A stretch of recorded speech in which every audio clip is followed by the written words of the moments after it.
بسم اللہ الرحمن الرحیم۔ بدون کسی تمہید کے ہم منصوبات کی بحث کو چھیڑتے ہوئے آج مفعول بہ کا تذکرہ کریں گے۔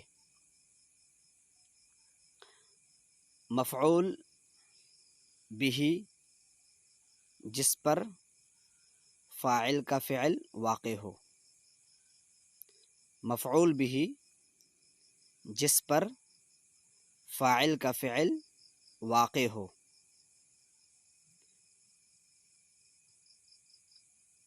فاعل کا فعل، یہاں پر فعل سے مراد صرف اور صرف فعل متعدی ہے،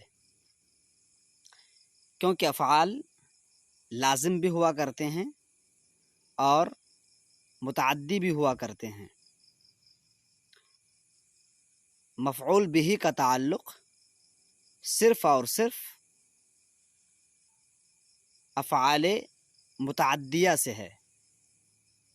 فعل متعدی کے ساتھ ہی مفعول بہ کا استعمال کیا جاتا ہے۔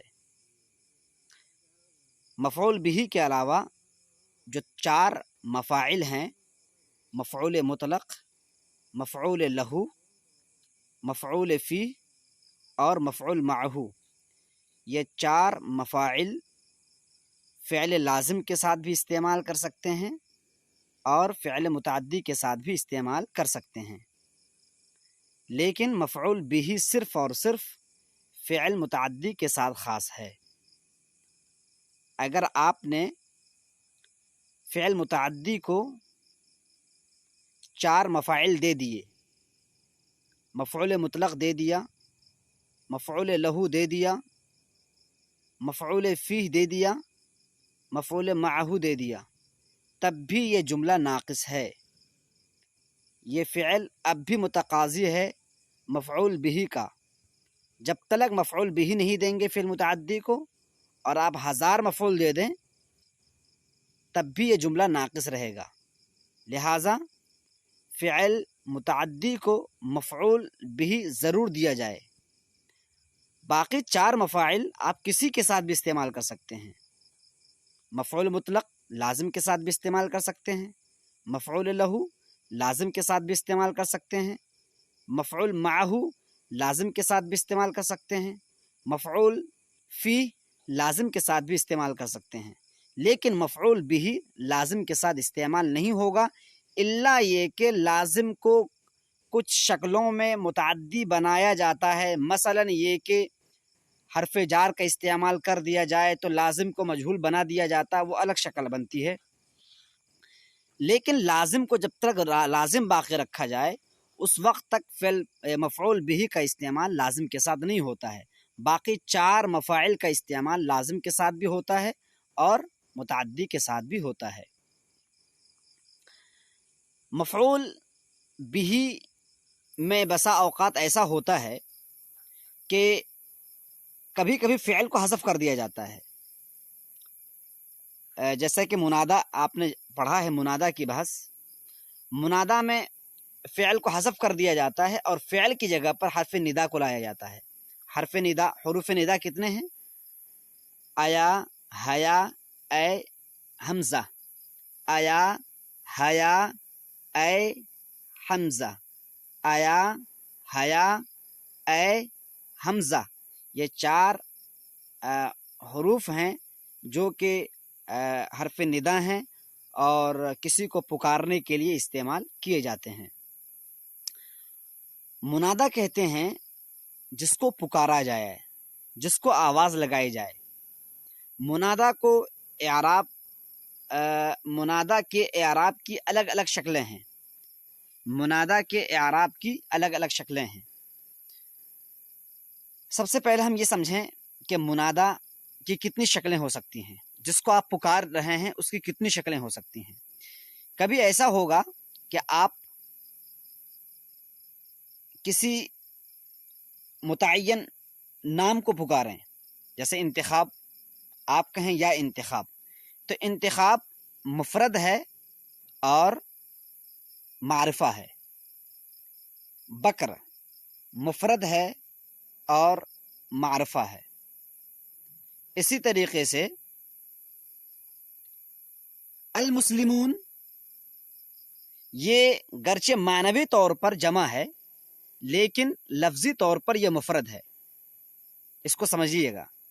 المسلمون گرچہ یہ معنوی طور پر جمع ہے لیکن لفظی طور پر منادہ کی بحث میں منادہ کی بحث میں المسلمون کو مفرد کے حکم میں شمار کیا گیا ہے۔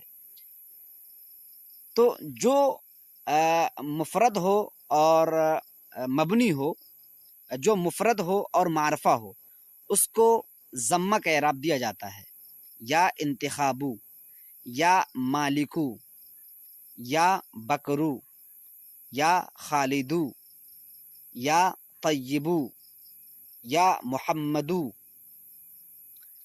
تو جو معرفہ ہو اور مفرد ہو، مفرد سے مراد یعنی مرکب نہ ہو، اس کو سمجھ لیجئے۔ بسا اوقات لوگ یہ سمجھتے ہیں کہ مفرد جو ہے صرف واحد ہونا چاہیے، جیسے کہ ایک جو ایسا لفظ جو کہ ایک پر دلالت کرے۔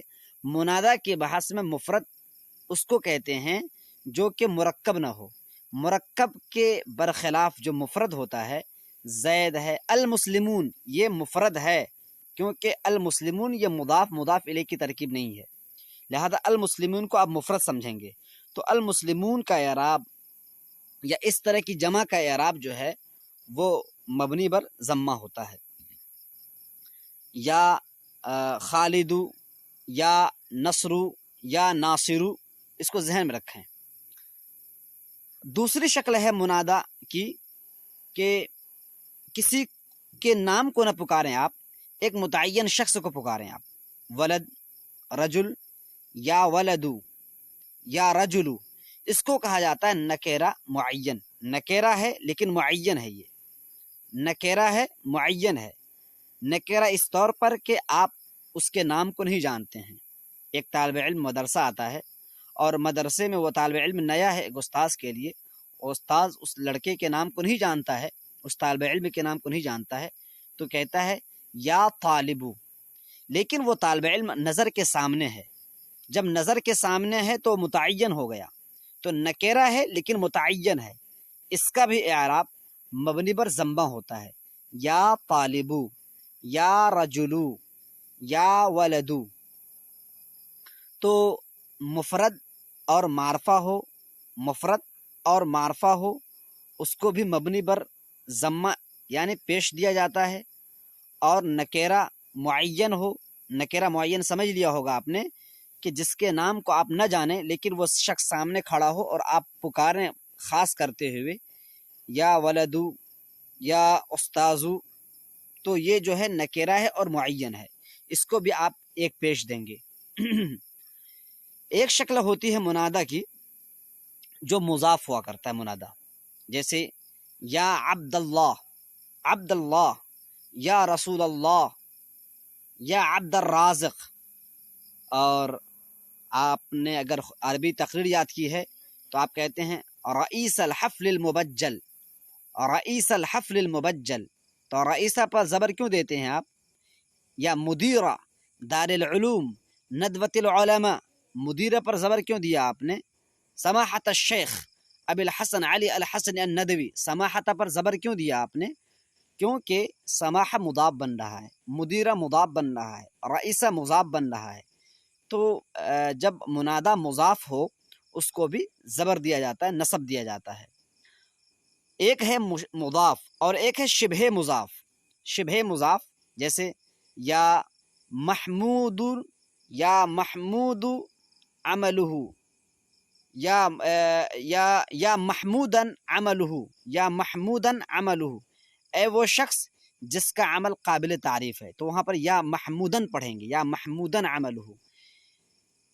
یا طالعا جبلا، یہ شبہ مضاف ہے۔ شبہ مضاف کہنے کی وجہ یہ ہوتی ہے، قاعدہ ہے، جب دو اسم ایک جگہ جمع ہوں، جب دو اسم ایک جگہ جمع ہوں اور دونوں اسم ایک اسم ذات ہوں، دو اسم ایک جگہ جمع ہوں اور دونوں اسم ذات ہوں، یعنی اضافت کی شکل پائی جائے مثلا قلم زید، قلم زید، پہلے قلم لکھا جائے پھر زید لکھا جائے تو آپ قلم کو موصوف نہیں بنا سکتے ہیں اور زید کو صفت نہیں بنا سکتے ہیں، کیونکہ موصوف صفت بنائیں گے مطابقت ضروری ہے، آپ کو لازمی طور پر مضاف مضاف الیہ بنانا پڑے گا۔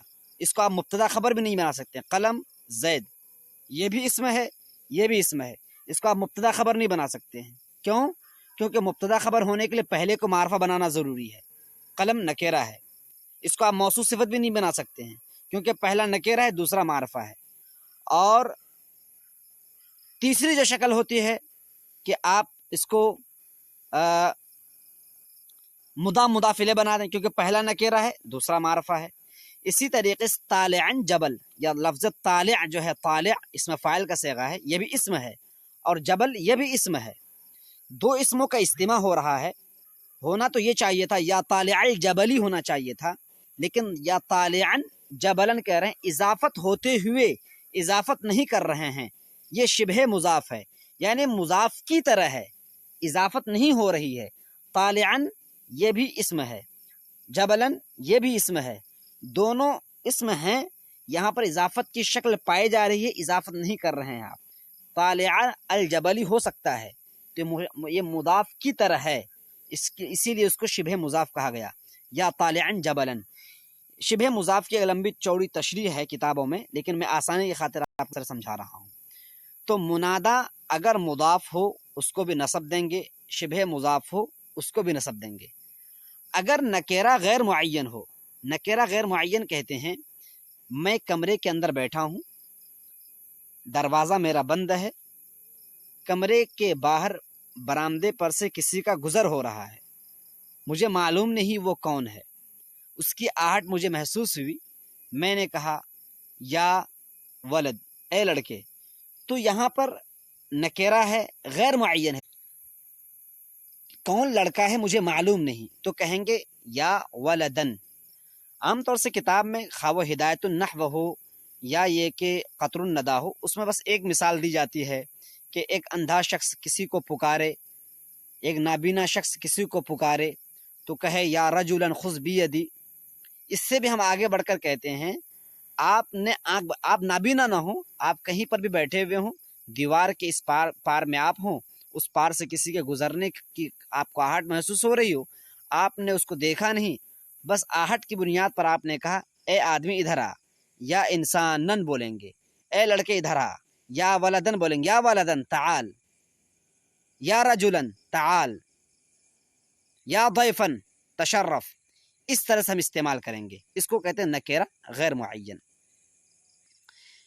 اچھا کبھی ایسا ہوتا ہے نکیرے منادا کو مرخم کر دیا جاتا ہے، منادا کو مرخم کر دیا جاتا ہے۔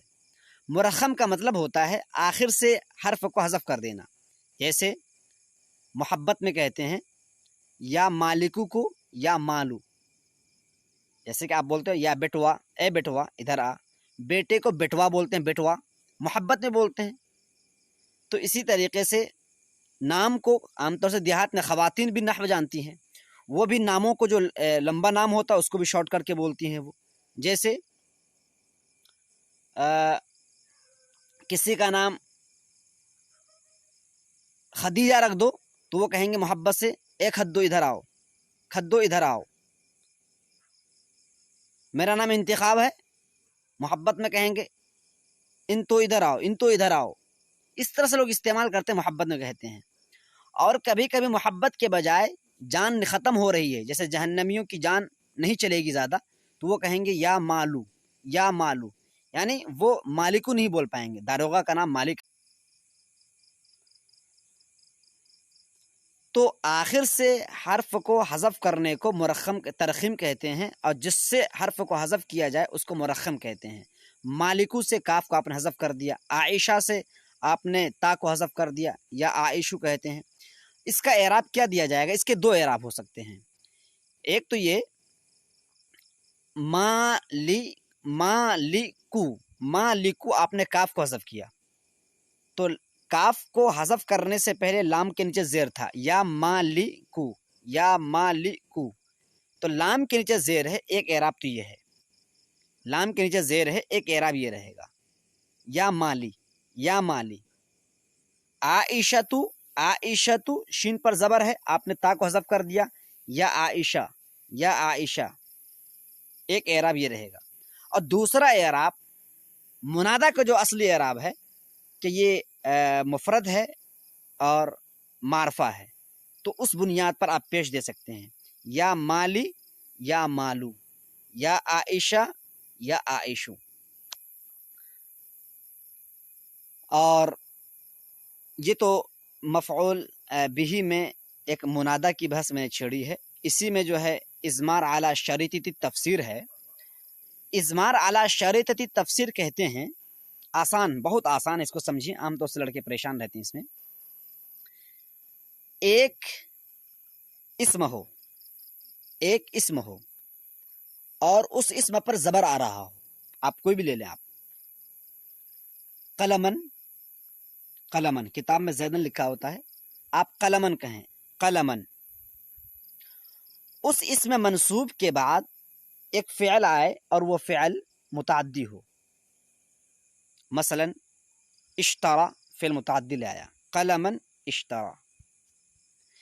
اشترا کے بعد آپ فاعل بھی لے آؤ اور اشترا کے بعد ایک ضمیر بھی دے دو، جو ضمیر لوٹ رہی ہو قلمن کی طرف، قلمن اشتریتہ، قلمن اشتریتہ۔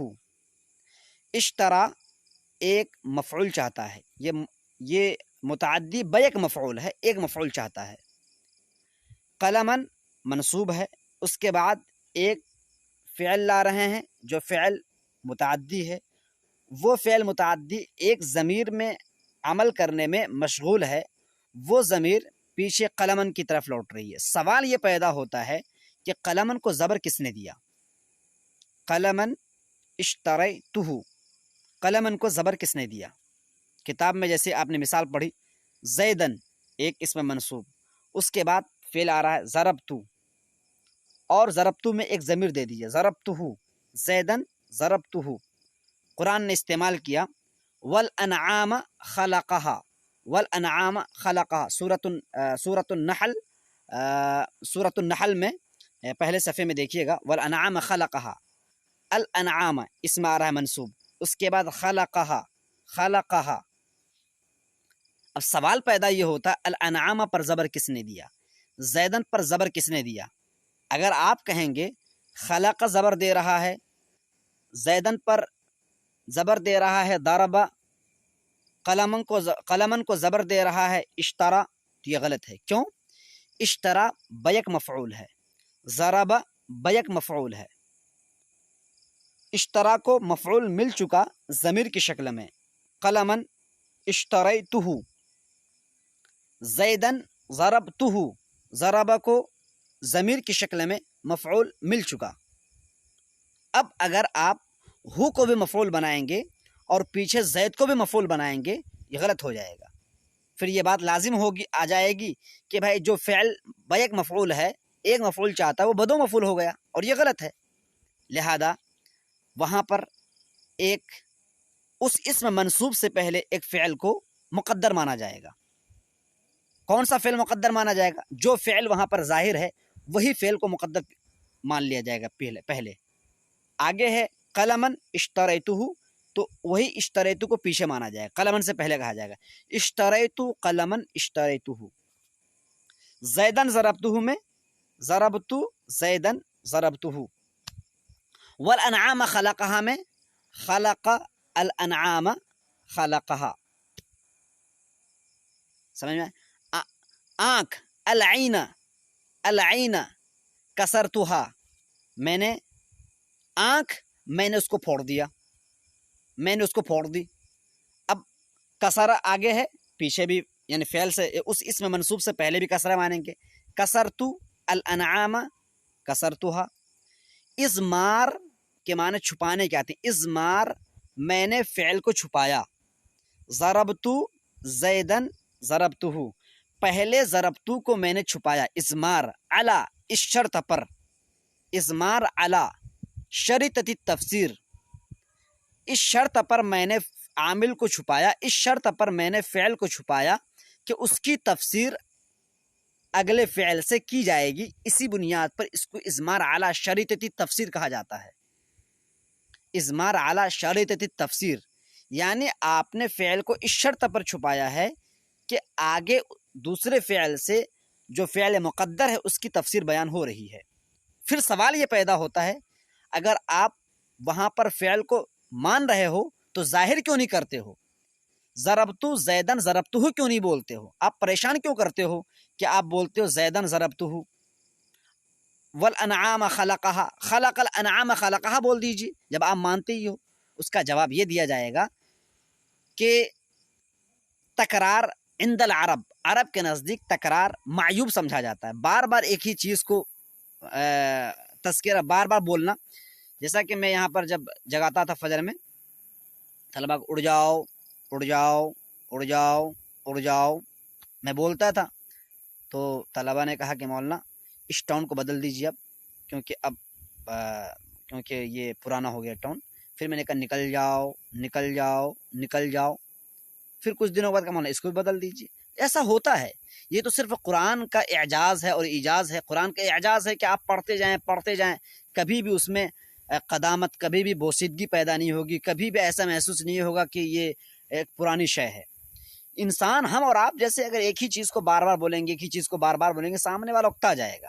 اسی طریقے سے یہاں پر بھی ضربتو زیدن ضربتہ، اس میں خوبصورتی اور حسن یہی ہے کہ آپ پہلے فعل کو چھپا دیں اور کہیں زیدن ضربتہ۔ تو اضمار علی شرط تفسیر کا مطلب سمجھ لیا آپ نے کہ آپ نے عامل کو چھپایا اس شرط پر کہ اس عامل کی تفسیر کی جائے گی دوسرے فعل سے۔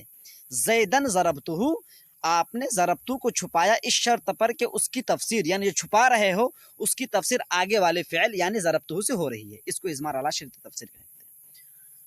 منصوبات میں سے یہ 5 آپ نے پڑھ لیے، ایک منصوبات میں سے ایک اور ہے حال۔ بس حال کو پڑھنے کے بعد ہم اپنی بحث کو مکمل کر لیتے ہیں۔ حال کہتے ہیں جو فاعل کی یا مفعول کی ہیئت اور کیفیت بیان کرے۔ حال کسے کہتے ہیں؟ جو فاعل کی یا مفعول کی ہیئت اور کیفیت بیان کرے۔ حال کے لیے 3 شرطیں ہیں۔ حال کے لیے 3 شرطیں ہیں۔ نمبر ایک شرط وہ صفت کا صیغہ ہونا چاہیے، یعنی اس میں فاعل ہو یا اس میں مفعول ہو، جیسے ضاربن، جیسے قائمن، جیسے ماشین، جیسے مشدودن مفعول، جیسے مضروبن، جیسے منظورن، جیسے مأکولن، جیسے مربوطن مفعول۔ تو حال کے لیے نمبر 1 شرط کیا ہے کہ وہ صفت کا صیغہ ہو۔ نمبر 2 شرط ہے حال کے لیے کہ وہ فضلہ ہو، یعنی زائد ہو۔ ایک چیز ہے عمدہ اور ایک چیز ہے فضلہ، جس کے بغیر جملہ ہو ہی نہیں، جس کے بغیر جملے کی ترکیب یا جملے کا وجود ہی نہ ہو اس کو عمدہ کہتے ہیں۔ جس کے بغیر جملے کا وجود ہی نہ ہو اس کو عمدہ کہتے ہیں، اور جس کے بغیر جملے کا وجود ہو جاوے اس کو فضلہ کہتے ہیں۔ فاعل یہ عمدہ ہے، فاعل کیا ہے؟ یہ عمدہ ہے، اور تمام مفاعل اور تمام منصوبات کیا ہیں؟ یہ فضلہ ہیں۔ کیا ہے؟ فضلہ یعنی زائد ہیں۔ میں آپ کو مثال دوں، ذہب زیدن، یا ذہب کو ہٹائیے، قتل زید بکرن۔ اس مثال میں زید یہ عمدہ ہے اور بکرن یہ فضلہ ہے۔ کیوں؟ اس جملے میں، اس مثال میں اصل حیثیت زید کی ہے، بکر کی نہیں ہے۔ اگر آپ اس مثال سے زید کو ہٹا دیں اور کہیں قتل بکرن، قتل بکرن، یہ جملہ ہو ہی نہیں سکتا ہے، کوئی بھی ترکیب نہیں کر سکتا ہے، کسی کی مجال نہیں ہے قتل بکرن کی ترکیب کر کے دکھا دے، جبکہ آپ فاعل نہ مانے، وہاں پر فاعل نہ ضمیر مانے، فاعل نہ وہاں پر مقدر مانے، فاعل مانے ہی نہیں، کوئی بھی ترکیب نہیں کر سکتا ہے اس کی۔ جب ترکیب نہیں کریں گے تو جملہ بنے گا ہی نہیں۔ قتل بکرن، بکر کو قتل کیا، کون؟ وہاں پر فاعل آپ مان ہی نہیں رہے ہیں، یہ غلط ہو جائے گا۔ اور قتل زیدن، اور آپ بکر کو ہٹا دیجئے، زید نے قتل کیا، یہ جملہ اگرچہ معنوی طور پر مکمل نہیں ہو رہا ہے لیکن ترکیب کے اعتبار سے جملہ مکمل ہو رہا ہے۔ قتل فعل، زید فاعل، فعل فاعل سے ملنے کے بعد جملہ فعلیہ ہو گیا۔ تو اس اعتبار سے یہ جملہ کیا ہے، فاعل سے مل کر کے بات اگرچہ اس مثال میں پوری نہیں ہو رہی ہے لیکن پھر بھی آپ ترکیب کر سکتے ہیں آسانی سے۔ اسی لیے فاعل کو عمدے کی حیثیت حاصل ہے، فاعل کو اصل کی حیثیت حاصل ہوتی ہے، اور جو مفعول ہوتا ہے اس کو فضلے کی حیثیت، فضلہ جو زائش ہے، زائد جو چیزیں بستی ہیں اس کو فضلہ کہتے ہیں۔ اسی لیے گندگی وغیرہ کو کیا کہتے ہیں، فضلایات، فضلہ، گندگی کو فضلہ کہتے ہیں، جو زائد چیزیں ہوتی ہیں۔ تو حال کے لیے نمبر 1 شرط کیا ہے کہ وہ اسم فاعل یا اسم مفعول یعنی صفت کا صیغہ ہو۔ نمبر 2 فضلہ ہو۔ نمبر 3 کیفہ کا جواب بنے، بہت اہم بات، نمبر 3 کیفہ کا جواب بنے۔ جیسے میں مثال دوں آپ کو، زید آیا، جاء زید، زید آیا، کیسے، راکبن سوار ہو کر، ماشین چلتے چلتے، راجلن پیدل، نائمن اونگتے اونگتے۔ بچے ایسے ہوتے ہیں ان کو آپ جگاؤ نا، مسجد کی طرف جاؤ، اونگتے اونگتے جاتے ہیں۔ ہمارے ایک دوست تھے، جب میں پڑھتا تھا سیدنا بلال میں، تو عیسیٰ بھائی ہوا کرتے تھے، فجر میں جب چلتے تھے نماز پڑھنے کے لیے تو وہ وضو میں اپنی اس آنکھ کو بھگوتے نہیں تھے، وہ اور آنکھ بند کر کے مسجد جاتے تھے اور مسجد میں آنکھ بند کر کے نماز پڑھتے تھے، اسی حالت، چھوٹے تھے اس وقت وہ سب، اور اسی حال میں آ کر کے کسی کے سہارے سے آ کر کے تخت پر سو جاتے تھے، کہتے بھائی میں آنکھ میں پانی ڈالوں گا میری نیند اڑ جائے گی۔ تو ایسے بھی ہوتے ہیں، جاء زید نائمن، زید آیا سوتے سوتے۔ دیکھیں نائم میں تینوں شرطیں پائی جا رہی ہیں۔ نمبر 1 شرط کیا ہے کہ وہ اسم فاعل ہے، نمبر 2 شرط ہے کہ وہ فضلہ ہے، زائد ہے، آپ اگر نائم کو نہ بلائیں بات پوری ہو رہی، جاء زید، زید آیا۔ نمبر 3 کیفہ کا جواب واقع ہو رہا ہے، زید آیا کیسے آیا، کوئی بھی سوال کرتا ہے کیفہ، کیسے آیا، نائمن، کیسے آیا، چلتے چلتے، راجلن، کیسے آیا، سوار ہو کر، راکبن۔ تو حال کے لیے 3 شرطیں ہیں، نمبر 1 صفت کا صیغہ ہو یعنی اسم فاعل ہو یا اسم مفعول ہو، نمبر 2 فضلہ ہو یعنی زائد ہو، نمبر 3 بتائیں، آپ نہیں بتا رہے ہیں، نمبر 3 کیفہ کا جواب بنے، کیفہ یعنی میں نے کھانا کھایا، اکلت الطعام، میں نے کھانا کھایا، کیسے، متکئن ٹیک لگا کر، کیسے، جالسن بیٹھ کر، کیسے، قائمن کھڑے ہو کر۔ تو یہ تینوں شرطیں پائی گئی، تو یہ قائمن جو ہے یہ حال بن رہا ہے۔ حال کے لیے نکیرہ ہونا ضروری ہے، حال کے لیے نکیرہ، حال ہمیشہ نکیرہ ہوتا ہے۔ اگر کہیں پر بھی حال اگر آپ معرفہ دیکھیں تو اس کو آپ نکیرے کی تعویل میں کر لیں۔ مثلا اللہ وحدہ، آپ کو اگر کہہ دیا جائے قال اللہ وحدہ، ترکیب کیجیے اس کی، تو قال فعل، اللہ ذو الحال، وحدہ مضاف، ہو مضاف الیہ، مضاف الیہ سے ملنے کے بعد یہ حال، سوال پیدا یہ ہوتا ہے کہ حال نکیرہ ہوتا ہے اور وحدہ اضافت ہونے کی بنیاد پر پھر کیسے معرفہ، یہ کیسے یہ حال بنا رہے ہیں، جبکہ یہ مضاف الیہ سے ملنے کے بعد معرفہ ہو گیا اور حال آپ نے کیسے بنا دیا، اور حال ہونے کے لیے نکیرہ ہونا ضروری ہے۔ اس کا جواب دیا جائے گا کہ اس کو نکیرے کی تعویل میں کر لیا جائے گا، اس کو نکیرے کی تعویل میں کیا جائے گا، قال اللہ واحدا، اس طرح سے اس کو مان لیا جائے گا۔ جاء الرجال الاول فالاول، تو اولا اولا، الاول فالاول، اولا اولا، تو کہیں پر بھی آپ اگر حال معرفہ دیکھیں تو اس کو نکرے کی تعویل میں کر لیں، کیونکہ ذہن میں بٹھا لیں کہ حال ہمیشہ نکرہ ہوا کرتا ہے، معرفہ نہیں ہوتا ہے۔ اگر کہیں پر بھی حال اگر معرفہ دیکھیں اس کو نکرے کی تعویل میں کر لیں۔ تو خلاصہ آج کا یہ نکلا کہ مفعول بھی جس پر کام واقع ہو، اور مفعول بھی صرف اور صرف فعل متعدی کے ساتھ ہوتا ہے، دیگر مفاعل جو بقیہ 4 مفاعل ہیں وہ تمام افعال کے ساتھ استعمال کر سکتے ہیں، لازم اور متعدی دونوں کے ساتھ، اور مفعول بھی صرف اور صرف فعل متعدی کے ساتھ استعمال کریں گے۔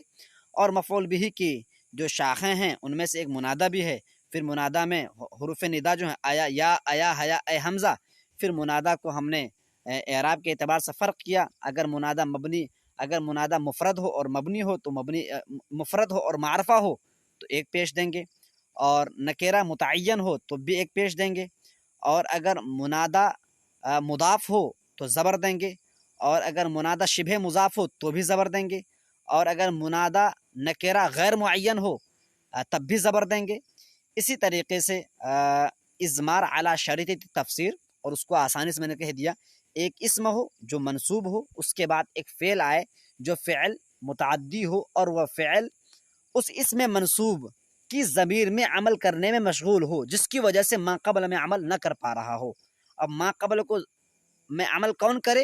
وہاں پر ایک فعل مقدر ہے، جس فعل مقدر کی تفسیر آگے والا فعل کر رہا ہے جو وہاں پر ظاہر ہے، اسی کو کہتے ہیں اضمار اعلی شرط تفسیر۔ اور اس کے بعد ہم نے پڑھا حال۔ حال کے لیے 3 شرطیں، نمبر 1 اسم فاعل ہو یا اسم مفعول ہو، نمبر 2 وہ فضلہ ہو یعنی زائد ہو، اور میں نے یہ بتایا کہ فاعل کی حیثیت عمدے کی ہوتی ہے، اور مفعول یا منصوب کی حیثیت جو ہے منصوبات کی حیثیت فضلہ کی ہوتی ہے نا، زائد کی ہوتی ہے، اس کو ہٹا دے تب بھی بات سمجھ میں آ جاتی ہے۔ اور نمبر 3 حال جو ہوتا ہے کیفہ کا جواب بنتا ہے، اس چیز کو ذہن میں رکھیے، کیفہ کا جواب کہیں پر بھی آپ ترجمہ کر رہا ہوں، اگر کیفہ کا جواب واقع ہو اس کو حال بنا دیں۔